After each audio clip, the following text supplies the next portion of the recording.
Hey guys, Danny here from the Couch Gnomes. I just finished editing this video, but I decided I wanted to throw something here at the beginning just to kind of touch base with you guys. Also, ignore the trash. I'm renovating the office, so I'm sure you'll see an Instagram post soon about what I'm doing here. But yeah, there's a bunch of crap over there now, so ignore it, please. So content creation on YouTube, Twitch, all of it's really hard. It comes with a lot of time, dedication, effort in making content on a regular basis to keep you guys involved. And it's really difficult, and I realize that we really don't take the time to thank you guys enough for supporting the channel. Those of you who subscribe, hang out in the Twitch chat, and so on and so forth.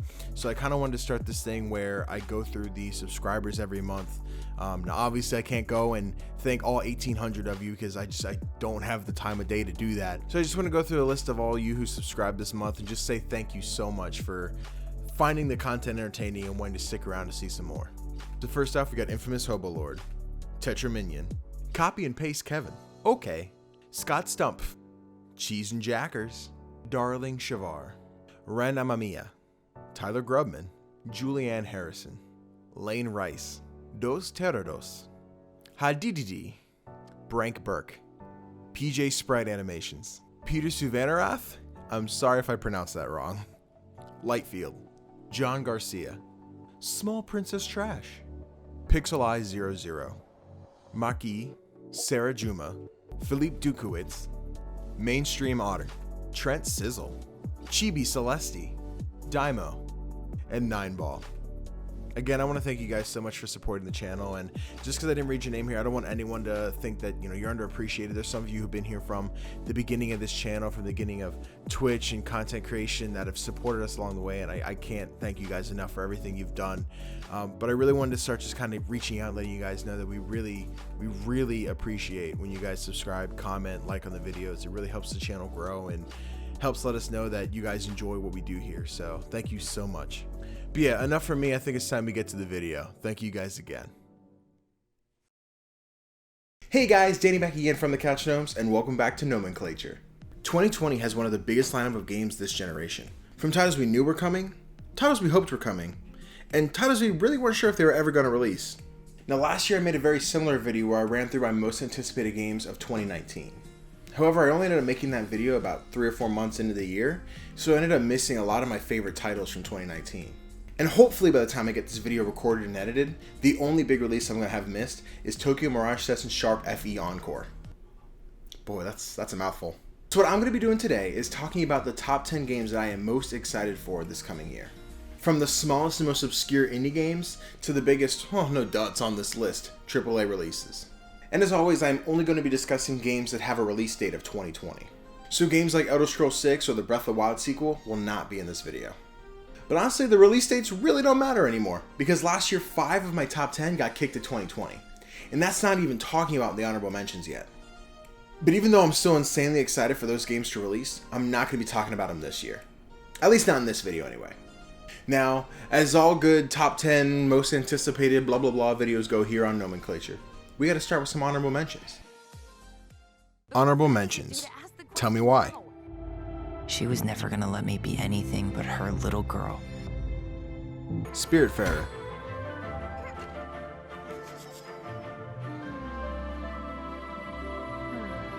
No More Heroes 3.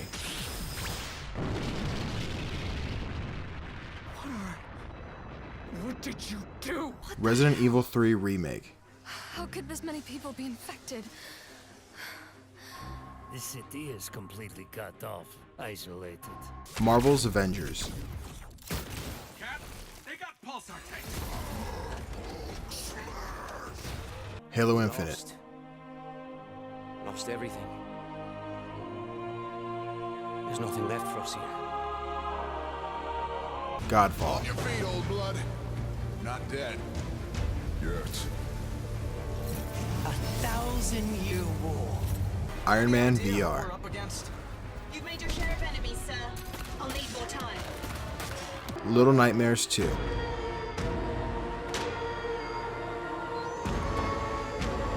Cyber Shadow.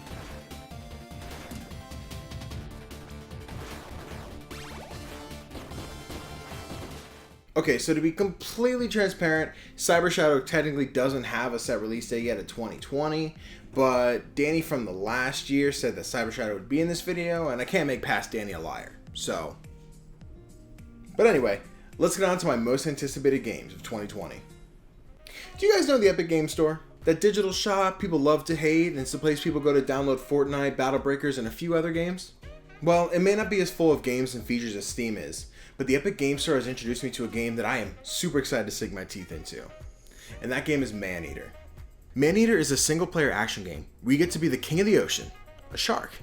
You'll be swimming around the open waters, eating fish, snatching people off their wave riders, and avoiding nibbling on any turtles, because turtles are precious life forms, and we will all vow to leave them alone. While you're floating around minding your own shark business, there's an army of shark hunters participating in some reality show, trying to hunt you for national entertainment. Now, at first glance, this seems like a very basic swim and chomp simulator, but there's a leveling up mechanic that allows you to improve your abilities and evolve your shark, allowing you to do things like leap onto the land to chow down on your prey, and take down a bunch of apex predators who get pissed off at you for eating their dinner, and they challenge you for dominance. I'm really excited for Maneater, because it seems like the perfect mesh between the mindless violence of natural selection and a fun-ass video game. Originally, this was going to be the first game that I actually purchased on the Epic Game Store, but then they decided to release it on the PS4, and this game has to have an easy platinum. And come May 22nd, we're all going to be able to sink our teeth into Maneater. When I bought my Switch back in 2017, I knew this fancy little handheld was going to be the home for a bunch of my new indie game adventures. You know, aside from being the newest place for me to replay Shovel Knight for the 8th time. While digging through the internet for a list of upcoming Switch titles, I came across this little sports RPG called Golf Story. And guess what? It's getting a sequel, people! I absolutely adored Golf Story when it initially released, but I had no idea it gathered enough of an audience to warrant a sequel.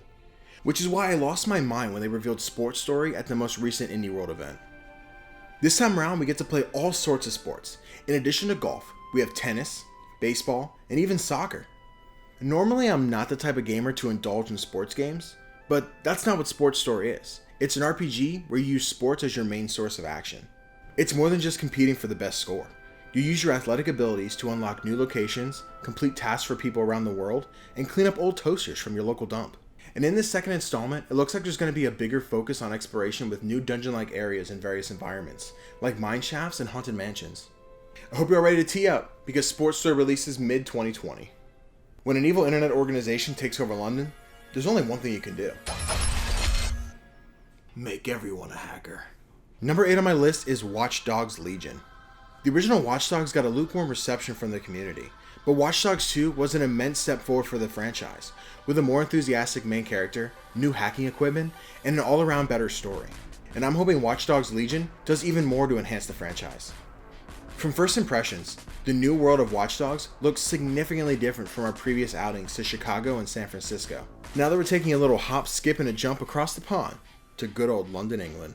But when the government starts to look the other way and terrorist groups start to rise up and take over, it's up to the civilians to take their city back.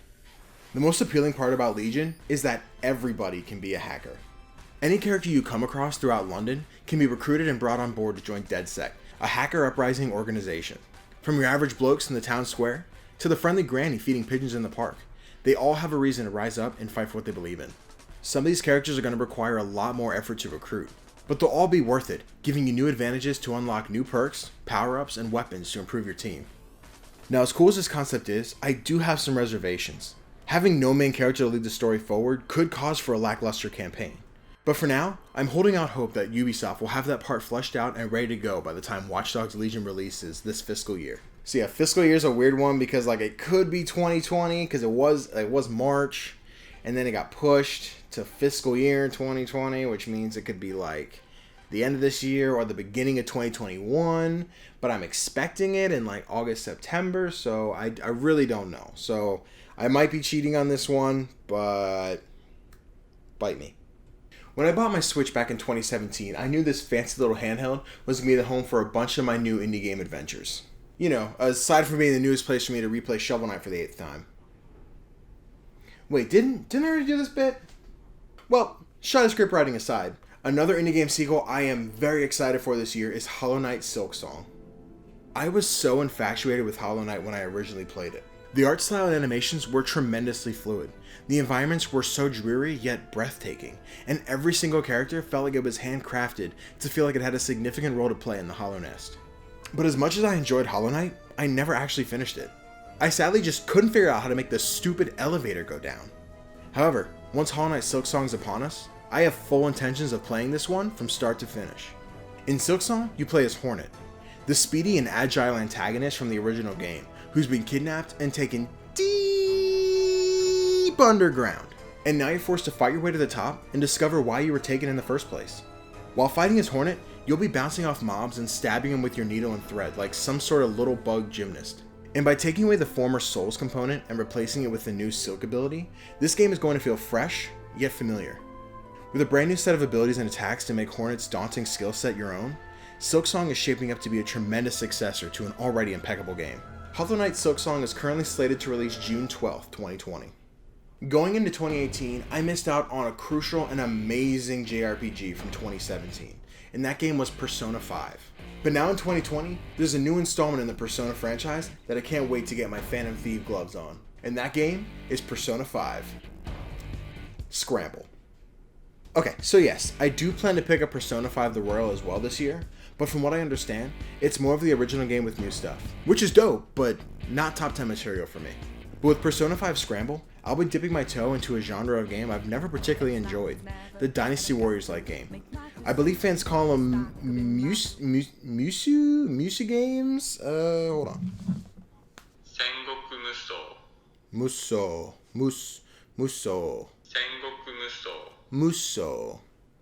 games. Muso games. Dynasty Warriors have never really been my forte. And then Hyrule Warriors and Fire Emblem Warriors moved the needle enough to put the genre on my radar.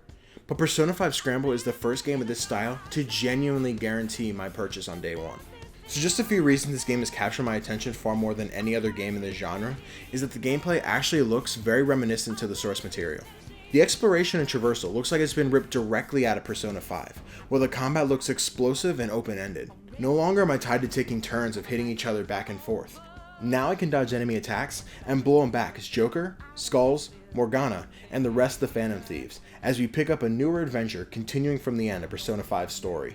Having never played this type of game in its entirety, I have no clue how long the average Dynasty Warrior game really is. I'm not expecting a huge 100+ hour experience like Persona 5 is, but I'm hoping for a solid story and a good fight against the shadows that have been trying to stop me from changing the hearts of evil, twisted adults. Persona 5 Scramble is scheduled to release February 20th, 2020 in Japan. So yeah, I'm cheating just a little bit here, but I'm assuming we'll get this one sometime after that, probably like winter, maybe end of the summer, I don't know. You ever have a super popular game that you really just don't want to play, but practically every human being on the planet has told you have to play it? Yeah, that game for me is Final Fantasy VII. But with this year having the remake, I'm actually really excited for this one. So I have no connection to this game. I've barely even seen it played, aside from a drunken night with a couple buddies playing through the first few hours while watching quietly from the side. And to be honest, I just really don't enjoy Final Fantasy games. Very few turn-based JRPGs actually speak to me, and Final Fantasy is not one of them. But when the almost universally agreed upon best Final Fantasy game gets a total remake with a new combat system on modern platforms, well by golly, it seems like the perfect time to finally indulge in said game. Now the remake of Final Fantasy VII is intended to be split into multiple games, and not knowing the story, I have no clue where or how they'll piece this game apart. But supposedly each installment is supposed to be as long as the original PS1 game, which is apparently pretty long. I can't guarantee I'll love this game or even like it, but I've placed it this high on the list because of the expectations the gaming world has put on Final Fantasy VII. That's right, I'm talking to every single one of you. All of you Final Fantasy fans, for hyping this game so much, you better hope it's good. Otherwise, I'm blaming you. I'm blaming you for talking so darn much about it.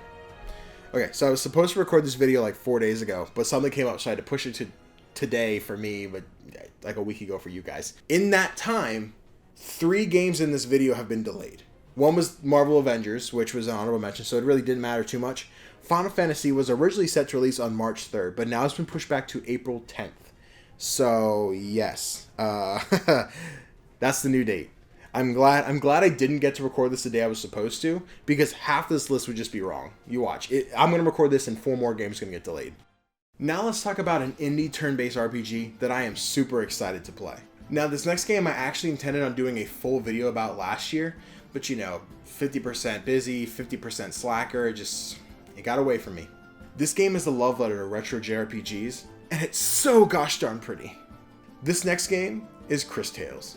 I remember scrolling through Facebook on a daily basis and seeing an ad for this game everywhere. So I finally broke down and installed the thing. In Chris Tales, you'll play as Chris Bell, a young girl who is blessed with the ability to battle through freaking time.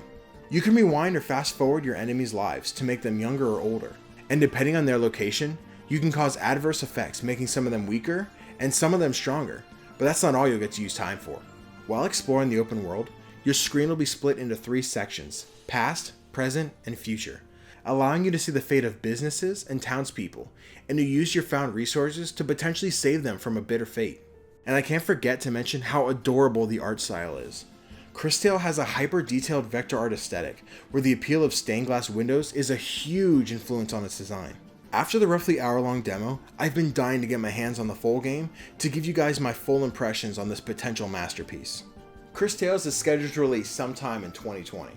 Now, if only I had Chris Bell's ability, I could probably go forward in time and see when this game actually comes out so I can play it, or at least I'll know when I can play it, or I can schedule my other releases around it because there's so many games this year. As we move to the top of this list, let's talk about a game that was a real sucker punch when it was revealed at E3 2017. Ghost of Tsushima takes the 3rd spot on my list. Ghost of Tsushima is a third-person action-adventure game being developed by Sucker Punch Studios, famously known for the infamous and Sly Cooper games. This story is centered around Jin Sakai, the last samurai of the Mongolian invasion and the only remaining defense of Japan. You're forced to throw away your honorable nature in favor of a more brutal way of life, the way of the ghost. The team at Sucker Punch has been putting so much effort into making breathtaking environments filled with feudal Japanese architecture, a dynamic time of day system, and the beautiful cliche of falling leaves that'll fill practically your entire point of view. Aside from the elegant visuals of Japan, this game features a bunch of cool combat elements, like swordplay focused on parrying incoming attacks with your katana, and a grappling hook to reach higher locations. Huh. Are we sure this isn't a Sekiro sequel? Something I'm very interested in seeing how it plays out is the freedom of the open world. Supposedly there's no waypoints in this game, and you'll be exploring the open world with no guidance. Normally I'd like to have an idea of where I'm going, but I'm hoping Ghost of Tsushima is going to be linear enough to make it clear where I need to go. But either way you slice it, I'm excited to get my hands on Ghost of Tsushima Summer 2020. So you guys remember at the beginning of the video when I said there were going to be the no duds on this list games? Well, these last 2 should be no surprise to anybody. Number 2 on my list is The Last of Us Part 2. Back in 2013 when I originally bought my PS3, The Last of Us was the first new game that I purchased for the console. I became overwhelmingly infatuated with the relationship between Joel and Ellie, and watched them grow closer as post-apocalyptic father and daughter. And after the intense cliffhanger we had at the end of the original game, I have no idea what's to come of their relationship in the sequel. In The Last of Us Part 2, we'll be playing as an older and more seasoned Ellie, a girl who was born in the apocalypse and doesn't know a life without having to survive. But she's finally found a community where she belongs, where she's made new friends and even found love. But from the trailers, it looks like all this is going to be ripped away from her, and now she's out for revenge. And with the powerhouse cast containing both Troy Baker and Ashley Johnson, 2 of my favorite voice actors in gaming ever, I'm ready to feel a swift punch to the gut and stab to the heart every time they interact. Also, from that original reveal trailer when they had Ellie playing the guitar and singing the song, right? They had to train Ashley Johnson how to be a bad singer. Like, they had to sit her down and be like, hey, you're too good. We got to make you a little more casual for the character. Like, that's great. That's wild. The Last of Us Part 2 has been scheduled to release May 29th, 2020, which will give me a week to beat Maneater. So, here we go. Ladies and gentlemen, I want to thank you for coming along for this crazy ride of amazing games that are here to come in 2020. But to announce my most anticipated game of 2020, I've brought a very special celebrity guest here to my small Pennsylvania office space. So to introduce Danny's most anticipated game of 2020, Keanu Reeves.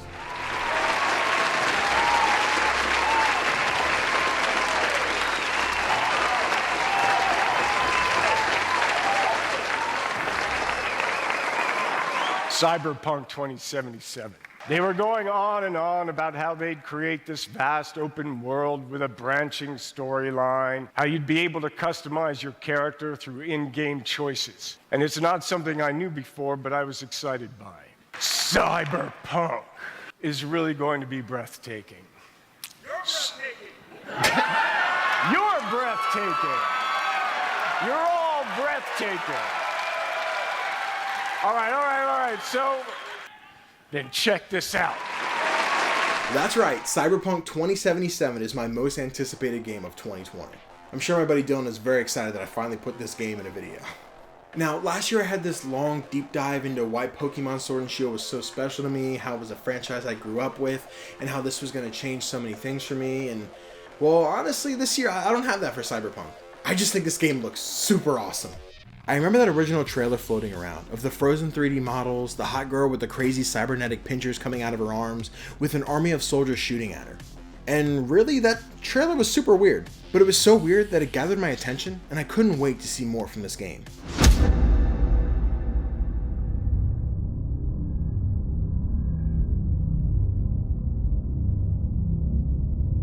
Oh hey, been a minute. How's it going, Cyberpunk? So this game disappeared for half a decade and then came back on the Microsoft stage at E3 2018 and reignited the fire beneath everybody's feet, putting itself on almost everybody's radar.